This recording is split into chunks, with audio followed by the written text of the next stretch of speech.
Você vê que as coisas elas vão rapidamente, né? Numa outra matéria sobre o assunto, uma pessoa muito... Não, na primeira matéria, nós temos o depoimento do Glenn Greenwald, que é a pessoa que foi censurada por denunciar que a família do Biden é corrupta durante a eleição. Porque, lógico, o que é a democracia? Democracia é que, durante a eleição, você não pode denunciar o candidato dos banqueiros, dos grandes empresários, da grande imprensa monopolista, etc. e tal. Isso é a democracia. Você só pode falar contra uma outra pessoa, outro candidato. O Glenn Greenwald falou que tudo isso que está acontecendo agora com o negócio da lei patriótica e tudo mais, que é exatamente aquilo que aconteceu quando foi aprovada a própria lei patriótica, que ele combateu na época. Quer dizer, nós temos aí uma voz solitária de uma pessoa que entende um pouco melhor como é que funciona o regime político. Bom, aqui nós temos outra voz, que está ligada a essa, que é do Edward Snowden. O Snowden falou que a suspensão da conta no Twitter e nas outras redes sociais do presidente da República dos Estados Unidos marca um ponto de virada na situação do controle da informação dentro dos Estados Unidos e do mundo, logicamente. Aqui vamos recapitular algumas coisas que ficam escondidas aí de trás da verdadeira histeria do antifascismo. A direita norte-americana, ligada ao Trump, ela tem sido brutalmente censurada esse tempo todo. Cancelaram sites. Qual o motivo pelo qual cancelaram sites? Porque eles são apoiadores do Trump.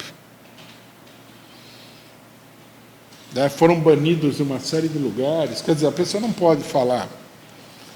Há uma verdadeira perseguição. Aí surgiu esse negócio que foi feito por essas pessoas que agora estão no governo, que é a questão das fake news. Fake news é a mentira que é contada pelos órgãos de comunicação de quem faz oposição aos mais poderosos nos Estados Unidos. Se você mentir através do New York Times, não é fake news, é verdade. Se você mentir através do Wall Street Journal, não é fake news, é verdade. Mas se você mentir no Facebook, aí é fake news. Com essa desculpa, né, essas empresas das redes sociais decidiram impor uma censura total. Esse daqui já está a caminho do Brasil, pode ter certeza. Né? Primeiro vão fazer lá na pátria-mãe, né, na metrópole. Depois a colônia vai receber o pacote pronto. E quem que vai aprovar isso daí? Bolsonaro? Não. Os grandes paladinos da democracia. Então, veja só, o que é a democracia? Cassação de direitos, censura, repressão. Mataram 4 pessoas aí no negócio do Capitólio. Perseguição política. Os que apoiaram o Biden e os que estão apoiando os democratas no Brasil, todos eles estão apoiando essa política. Né? Veja que nós não estamos falando sozinhos. Há pessoas, né, que têm uma certa posição. O Snowden é a pessoa que denunciou todo o aparelho secreto, criminoso, de informação dos Estados Unidos, que espionava a própria população, foi perseguido e tudo, né? Assim como Julian Assange foi perseguido e tudo mais. essas pessoas também estão falando isso.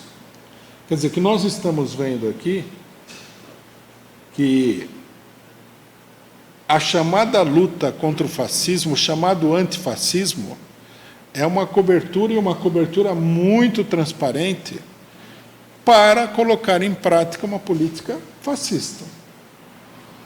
Porque você caçar o direito da população, perseguir os cidadãos, censurar todo mundo, é uma política fascista. Vocês perceberam o golpe de mestre? Bom, aí fica a seguinte pergunta, né, que é uma coisa importante. Mas não tem fascismo? Tem fascismo, aí, ó. Bolsonaro é fascista, o Trump é fascista. Bom, sobre isso nós temos que dizer duas coisas. Primeiro, que não basta você apontar o dedo para o fascismo. Nós temos que ver qual é as possibilidades, né, dentro de uma situação política concreta, de desenvolvimento de um verdadeiro regime fascista. E agora é até fácil de explicar, porque ficou claro o seguinte: é muito mais fácil o Biden impor um regime ditatorial nos Estados Unidos do que o Trump. Porque o Trump não tem o apoio do grande capital, do grande.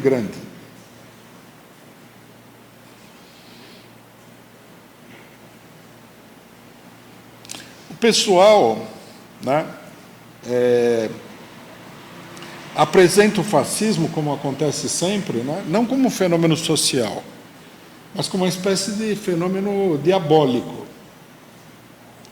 É como aconteceu na luta contra as drogas, o eixo do mal, do Reagan, né? Não sei se o pessoal lembra do eixo do mal.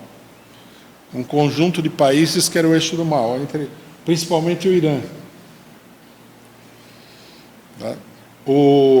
A guerra contra o terror. Quem que é o terror? O terror ninguém sabe. O que o pessoal sabe é que predominantemente são os árabes malucos lá, que jogam bomba. Por que eles jogam bomba? Por que eles estão tão nervosos assim? Deve ser gente louca, deve ser rito satânico, alguma coisa. Ninguém se parou para pensar que quando você leva 500 mil de soldados até o Oriente Médio, destrói o Iraque totalmente, depois ajuda a massacrar os palestinos, ajuda a massacrar a Síria, destruir a Síria, destruir a Líbia. Quando você faz tudo isso, né, que não é pouca coisa, alguém vai ficar bravo e vai jogar uma bomba em você. É natural. Tudo bem, a gente pode esperar que você jogue bomba na cabeça da pessoa e a pessoa ainda venha beijar os seus pés. É uma expectativa. Mas não é a expectativa mais razoável, né? Por exemplo, se alguém viesse aqui e jogasse bomba em São Paulo, é óbvio que, da minha parte pelo menos, né, se eu achar que é uma política razoável, jogar bomba nele também. Não adianta falar em terrorismo. É tudo, vocês percebem que é tudo uma coisa imaginária, né? A luta contra o terror. E a luta contra o antifascismo, ele entrou nessa categoria. É uma farsa, essa luta antifascista. Nós temos que denunciar que os antifascistas que falam que tem que apoiar o Baleia Rossi no Congresso Nacional são farsantes políticos. Estão mentindo para todo mundo, estão enganando todo mundo e estão facilitando a obra do próprio fascismo, como aconteceu nos Estados Unidos. Quando você fala, vou votar no Biden porque ele é o mal menor e o Biden aprova a lei terrorista que o Trump não aprovou, o Trump não aprovou essa lei. Ele ficou 4 anos no governo e não aprovou essa lei. Aí vem o cidadão e quer aprovar a lei antiterrorista, então você vê que ele não é nem mal menor. E que tudo isso é uma farsa, né? E que é preciso desconfiar quando a pessoa fala de luta antifascista. Não tem luta antifascista nenhuma. A luta antifascista de uma parcela da esquerda, e particularmente da burguesia, no caso do Brasil, a burguesia golpista, no caso dos Estados Unidos, a burguesia imperialista genocida, é uma farsa grotesca. Não há luta nenhuma contra o fascismo. Tem que deixar isso absolutamente claro.